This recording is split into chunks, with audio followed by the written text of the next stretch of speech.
welcome to the Australian Reptile Park and welcome to our live streams. I know it's pretty hard times at home at the moment in lockdown, but we love having everybody tune in and see what we're getting up to at the park and bringing some of our cool animals to you at home. So today, I'm going to show you one of my favourite animals and one of the animals that I fell in love with when I first started here at the Reptile Park. So I've got a few to show you because they're so different depending on where they're from. But I've got some really cool frogs today. So this little fella here is a splendid tree frog, and you can see he's just stunning in his colours. Now frogs are from a group of animals called amphibians, which means they start their life in an aquatic environment. So they actually have gills. When they hatch out of their eggs as tadpoles, they breathe in the water. As they mature to adults, they change and they develop lungs so that they can live in a terrestrial and aquatic environment, which is pretty cool. This little frog here actually lives in the Kimberley of Northern Australia, and frogs have adapted and there's so many different species to different habitats and environments within Australia. So this little fella here is from the tree frog family, although he's also found commonly in rock crevices up in the northern areas of the Kimberley. Now you can see that he's a tree frog from the development of his legs, and even on his toes there you can see that they've almost got suction caps on them so that he can climb and hold on to all different types of surfaces and really accurately climb and jump around.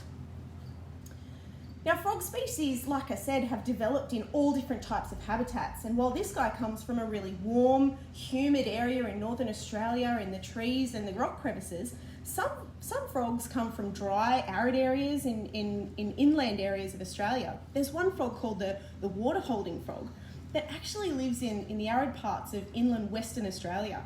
And as the weather heats up and the water pools dry out, this frog can actually dig a hole with a spade that's adapted on one of its feet. It can cocoon itself in a covering around its body and protect all the water that it's holding in its body, and it can actually stay submerged underground for years until the next rains come. So frogs have really adapted to all the different environments that they might come across in the wild. Now frogs are found all over the world. In fact, there's over 4,000 species across the world. In Australia alone, we've got over 200 species of frogs. So there's a diverse group of frogs that we have here, and they're found nowhere else in the world. But just like that, they're also really, where are you going, buddy? They're also really susceptible to changes around them. And they play a really important part of the ecosystem in which they live. So they actually act as a prey and a predator within the environment. So for a frog, they act as a predator because they eat insects and invertebrates. So for a frog of this size, they love to eat things like crickets, in captivity especially. They can eat worms. Different frog species can eat ants, but they can also eat things like spiders. And some really big frogs in other parts of the world can even eat small mammals and birds. So they'll really eat anything that they can get their mouth on. They're really voracious eaters. I'm actually going to try and show you today this little fella eating. I'm not sure how it's going to go, but we've got some crickets here. We'll see if we can grab one. Okay, buddy, I know it's exciting. Let's see if he wants to play. Oh, there he goes. So you can see he just swallows the cricket down whole, and they'll take any sort of invertebrate that they can catch, whether that's in the garden or however they can catch it, and they'll even eat anything that's smaller than them. Now, like I said, they're really important for the ecosystem around them, and they're actually considered indicators for a healthy environment. So even though they've adapted and there's different frogs in different habitats and different climates, they're actually really sensitive to change. So when our environment's changing, these guys are probably one of the first species that shows us of that change because they suffer with it. And what we're seeing around the world is that frogs are in rapid decline. So in Australia especially, but all over the world, there's many populations that are declining and suffering. Some are classified as endangered. So we're going to show you some really cool other species. Like I said, this one here is from Northern Australia. He's quite a large frog. As you would expect, he's got that beautiful green coloration, gorgeous yellow underneath, but they don't all look like that. So we're going to move down to the other end of the table for a second, where I've got probably one of the more rare species that we find here in Australia. Let's pop a fresh pair of gloves on. actually comes from the ACT. And he's called a northern Corroboree frog. Now the northern Corroboree frogs are from 2 different ranges down there, and they actually have to live above 1,000 meters elevation. So in really alpine environments, and they're what you call a habitat specialist. So they only survive in certain types of environments. Now this little one here is actually fully grown. I'll let the camera zoom in from the top first before I pick him up. But the frog that I had out before, the Splendid, he was about 6 or 7 centimetres long. This little fella here is actually only about 2 centimetres long. They might get to 3 if they're lucky, and he's fully grown. So you can see the size difference and how he might hide in an environment. He also doesn't have those big jumping legs. He's more built for the terrestrial environment along the ground. And he likes woodland habitats in the winter, and in the summer he'll move out into the sphagnum bogs of those alpine environments to breed. Now that's probably part of the reason why they're in so much trouble. So this species is actually critically endangered. Aren't they striking with that lime green patterning and black? Really beautiful frog. And there's another one that's actually quite in the same family called the southern Corroboree frog, and they've got more of a bright yellow coloration instead of the lime green, and the bands are just a little more connected and broad. Now these guys suffer from a few different threats in their environment. Because they solely rely on that habitat, they really need that habitat to remain healthy and viable for those populations to thrive. What's happening though is as the climate is shifting, the climate is changing, and those environments are also changing along with it. We've got introduced predators that are invading their territories as well, so large hoofstock things like horses in the environment. And we all love those species, but for a little critter like this, they're actually changing the sphagnum bogs that these little species rely on for reproduction and breeding. So it's changing the signals and the environment that they need to thrive. Now the other threat that they come across is something called chytrid. Now chytrid is a fungus, so it's an introduced fungus. They found it back in the early 90s in Australia, but they think it actually has been affecting our frog populations since the 70s. Now chytrid actually affects frogs by getting into the first layer of their skin. And what it does is it interrupts the flow of water and air. You see, frogs, because they're so sensitive and because they've adapted to those aquatic and land environments, they actually use their skin to absorb air and water and balance that water through their body. So with this chytrid fungus, as it affects the outer layer of the skin, it changes the balance of water flow in their body, and it also stops them from absorbing water and absorbing air.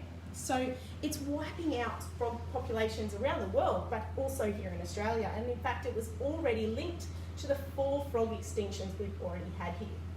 Now, out of the 200 species of frog that we have here in Australia, over 36 of those are threatened. So that's over 15% of our frogs that are actually threatened and are in trouble. There's a lot of work being done to try and figure out chytrid and how to combat it for our frog populations. But obviously it's been here a long time, and it really is a bad threat to our frog populations. And on top of that, they're also facing all those other threats of habitat destruction, invasive species, pets, and a changing environment. So there's a lot of threats facing frogs around the world, but also right here in our backyards. All right, I'm going to pop this little guy away. I'm going to show you one that's a little bit more local. I'm going to jump back up to a bit of a bigger frog. And like I said, this one is also one of my favourites, but probably because it's one of the first frogs I ever worked with. You see, this green and golden bell frog is found locally here to the reptile park. Now this species used to be really common along the east coast of Australia. Really commonly found, and they're actually quite a tough frog. They're very adaptable, and while they like their natural habitats, they can actually adapt really well to urban environments. So they're commonly found in backyards within their range, and little ponds or buckets of water that you might leave in your backyard, and even just garden plants. So they adapt really well to the environment around them. Now, like the other frog species that I just mentioned, this species here is actually threatened because of a range of reasons. It is affected by chytrid. It's also found along that most populated range of Australia. So habitat destruction and change is a big threat to this species. And it's fragmented the population. So it's changed the way the populations interact and also how they regulate themselves. Now you can see as a frog, it's absolutely gorgeous. This one here is quite golden, and the range in this species is really wide. So you can get this species found where they'll look fluoro green, and then you can get them as a really dull brown. But you can see that they've got a golden line that runs right from their eye, their nostril, right down their body to the back here. If I open up this one's leg, you can also see, hey little buddy, they've got this beautiful turquoise colour in between their thighs there. So they're quite a colourful frog that really stands out. They love to live in backyard environments with lamandras and things like that, and they will really thrive given the opportunity. Now these little fellas here, like I said, they come across a few threats, but because they're so adaptable, they can recover if given the chance, and that's how building an environment within your backyard can really help frog populations and frog species like this one. So all this frog requires is a little bit of water. It can be flowing or stagnant really, it can be still, or it can be in a flowing pond. And also just some cover to make sure that it's not vulnerable to things like predation by cats or dogs. Our pets, obviously, they love being in the backyard, but they're a pretty big predator to these little critters here. And then once you've got some protection for them in the forms of the right types of plants and cover to make them feel safe, and so they're not vulnerable, and you've given them an opportunity so that they can breed in a water body, they really take care of the rest. The insect populations will come in, and then the frog populations tend to thrive themselves. They're pretty cool, aren't they?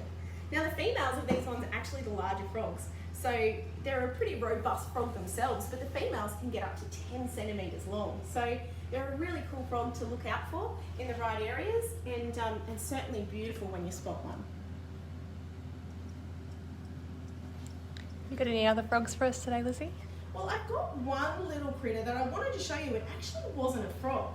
So a lot of the time people ask what the difference between a frog and a toad is. So while I described before a frog is an amphibian, there are other types of amphibians as well that aren't frogs. And toads are really commonly mistaken, or, well, frogs can be mistaken for toads and toads can be mistaken for frogs in Australia. Now there is something called a true toad overseas. We don't actually have true toads in Australia, but I'm going to show you one of our invasive toads that everybody's probably heard of before, called the cane toad. Let's have a look at it. There on you, buddy. And he's dug down under some sphagnum today. Let's have a bit of a look now. Cane toads were introduced years ago to control the cane beetle in sugar cane farming in Northern Australia. But obviously the impacts of the cane toad weren't really understood at the time, and the environment here has been perfect for them to thrive, and also they don't really have anything to keep them under control, so they've become a huge pest in Australian environments.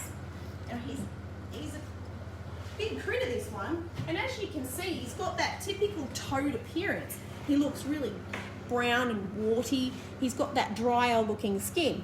He's also got those large poison glands at the back of his head here. Now cane toads produce a poison that's when it's ingested by another animal is really dangerous and fatal to a lot of our Australian species.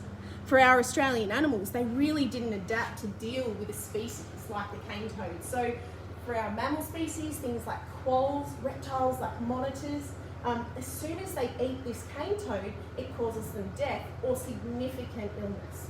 So this species is spread across Australia and really causing havoc.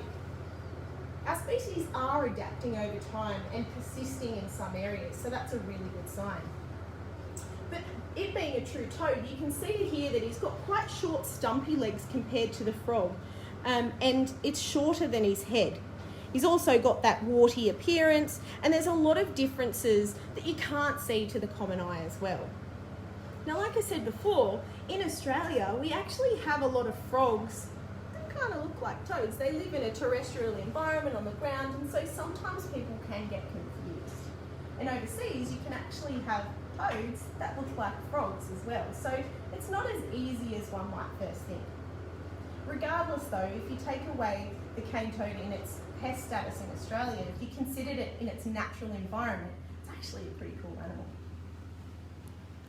You ready for some questions, Lizzie? Yeah. So, are all frogs endangered? Well, like I said before, we've got about 200 species of frog in Australia, and 36 of those are threatened. Now, that means not all of them are threatened at the moment, and hopefully our frog species, we can turn it around. So no, not all frog species are threatened. I think a lot more are in trouble than we've realised so far though. How long can they live for? Well, in the wild, and it's different for each species, so I'm going to generalise here a little, but in the wild, usually between 3 to 6 years. In captivity though, they can live well over 10 years, and some have been known to live up to 20. Is it true that frogs have to close their eyes to swallow? That is such a cool fact. Yeah, so when frogs are eating, they actually close their eyes and they push them down into the roof of their mouth, and that helps them swallow their food. So they use their eyes when they're swallowing to assist in getting that food down their throat. Okay, so I know you touched on it before a little bit, but people who are at home in lockdown, what can they do to help frogs in their backyard while they're at home at the moment? Yeah, I think thinking about frogs in their backyard is really important, especially because a lot of our frog species are really common to these urban areas that we live in. And they're probably a species that you don't see really commonly when you walk outside unless you're looking. So there's a few things that you can do in your backyard, really simple things, just to help the frogs thrive in that environment and come back if you haven't got them at the moment.